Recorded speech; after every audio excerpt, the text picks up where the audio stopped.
Alors, je m'appelle Pauline de Bréchy, je viens de Belgique, je suis ici en résidence au Centre Bang et c'est dans le cadre en fait, de l'échange croisé entre le BPS 22, musée de la province du Hainaut de Belgique, et le Conseil des arts et des lettres du Québec. Alors, j'ai fait des études d'architecture, donc mon premier apport quand j'ai un projet ou quand j'ai des idées se base souvent sur des immeubles, des constructions. Après, je fais des recherches, que ce soit sur des sites et tout ça, et donc je plonge dans l'histoire d'un lieu ou une atmosphère ou quelque chose qui m'évoque moi un sentiment, et j'interviens là-dessus ou je reproduis des choses ou je joue avec des constructions pour générer un sentiment auprès des gens. Alors, je suis venue ici avec une idée aussi de travailler. Les derniers temps, j'étais plus basée sur les villes, le développement des villes, aussi l'interaction des gens en ville par rapport au déplacement. Et donc, je suis arrivée sur l'étalement urbain.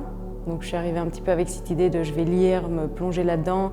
L'Amérique est très différente de l'Europe par rapport au développement des villes. En faisant du vélo, j'ai fait le tour du lac Saint-Jean, et je suis arrivée plus par contre sur l'eau.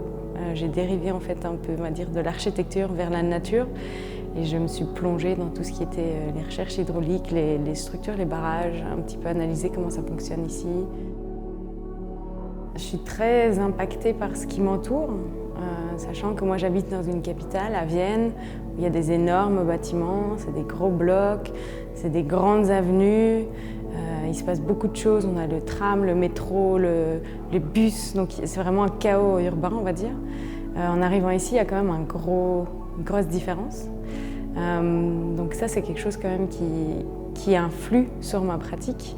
Ici, comme c'est une résidence où je fais plus des recherches, il faut voir réellement comment je vais traduire ça dans une structure ou que ce soit une construction, que ce soit des dessins ou quelque chose. C'est aussi de voir dans quel contexte ça va être présenté. Et donc, ça va influencer sur le type d'œuvre, si c'est quelque chose, on va dire une petite sculpture, ou si ça peut évoluer vers peut-être une vidéo ou une grosse structure. Ce que j'ai retenu et ce que j'ai surtout aussi apprécié, c'est qu'on nous a laissé beaucoup de temps. Enfin, on m'a laissé beaucoup de temps pour le temps d'arriver aussi, de découvrir la région. Comme c'est ma première fois hors Europe, je veux dire, tout générait de l'intérêt de ce que je voyais parce que tout était tellement différent. Et c'est agréable d'avoir aussi le temps d'apprécier ça, de regarder, d'analyser avant de rentrer directement dans un processus de production et puis de repartir tout de suite et de pas vraiment avoir connecté avec l'endroit. Ce contact humain aussi, d'échanges, de rencontres aussi de personnes intéressantes, mises en relation via le centre ou parce que les gens passent ici par le centre. On rencontre des artistes locaux, aussi des fois de l'international, et ça c'est vraiment chouette pour lier des connexions.